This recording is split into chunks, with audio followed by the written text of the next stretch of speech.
All right, Dragon Age fans, I hope you're sitting down because the guy who literally wrote the soul of this franchise just said Dragon Age is probably dead. And honestly, after everything that's happened at BioWare, he might not be wrong. David Gator, the lead writer for Origins, Awakening, Dragon Age 2, and Inquisition, did an interview where he basically laid out the entire history of EA never believing in Dragon Age. Not once. Not even when Origins blew up. Not even when Inquisition won Game of the Year. According to him, EA treated Dragon Age like the studio's weird kid who reads books in the corner, while Mass Effect gets all the attention. He said EA literally called Dragon Age's success a fluke. Imagine making one of the most beloved RPGs of all time and your publisher goes, hey, don't do that. We recycle football games every year and sell that. We don't want people to think we're competent in making other types of games. You need to stop that. And that's what we're talking about today. Like, comment, subscribe, let's get into it. Gator explained that EA saw Mass Effect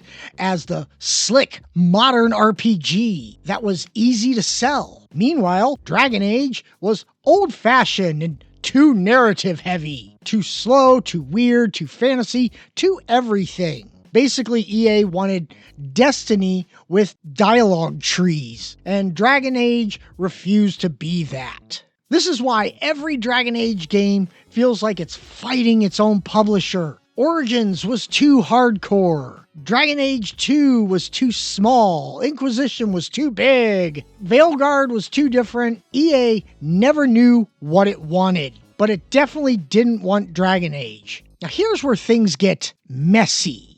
Veilguard had a decade-long development cycle. Meanwhile, multiple reboots, direction changes, leadership changes, studio restructuring, and then layoffs. The game finally launches, gets solid reviews, pulls in like 1.5 million players in 2 months, and EA still calls it a failure. Now, if you can't tell, I'm not a big fan of EA. I know they do more than football and baseball games, and I love football and baseball. I think they're great, but EA sucks. There, I said it. EA sucks. They do. They're a horrible, horrible money-grubbing team. But anyways, why did EA call it a failure? Because it didn't hit the broad audience that EA wanted.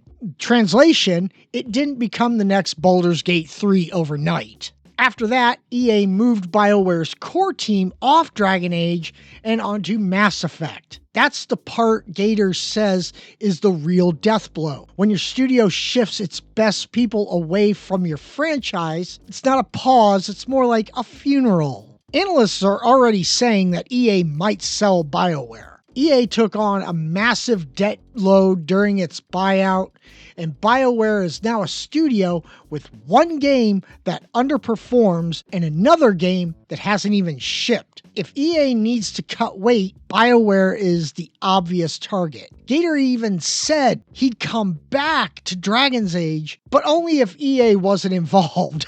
And I don't blame him. I don't blame him at all. Who'd want to work for them? Gator's comments paints a picture of a franchise that succeeded despite its publisher. Dragon Age was always the weird kid in the room. Too political, too character-driven, too slow, too thoughtful, too much reading, and too many choices, which I don't get. Basically, everything that makes Dragon Age special is everything EA didn't want. And when you have a publisher that doesn't believe in your game, you're always one bad quarter away from being shut down. So, is Dragon Age actually dead? The honest answer is Dragon Age isn't officially dead. EA hasn't announced anything. BioWare hasn't said anything. But when the lead writer who built the franchise says, it's probably dead, and when EA moves the studio off the IP, and when layoffs gut the team, you don't need a prophecy from Flemeth to see where this is going.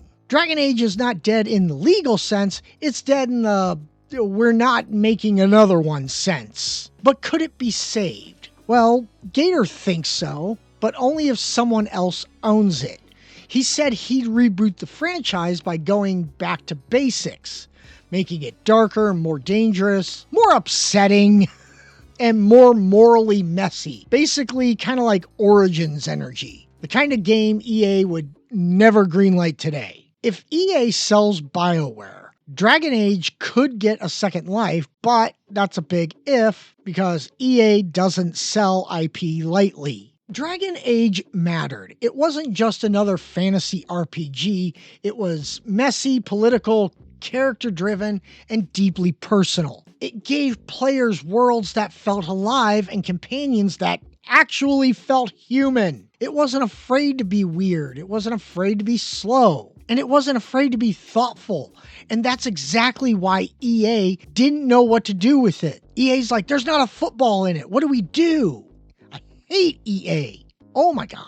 So Dragon Age isn't dead because players stopped caring. It's dead because the people who owned it never cared enough. And unless something changes behind the scenes, Veilguard might be the last time we ever step into Thedas. So if you want more breakdowns like this, more gaming news, more industry commentary, and more brutally honest takes about how much I hate EA, hit subscribe. And if EA ever announces something wild like BioWare has been sold, yeah, I'll definitely cover that. Now I'm going to go play ESO some more. All right, bye.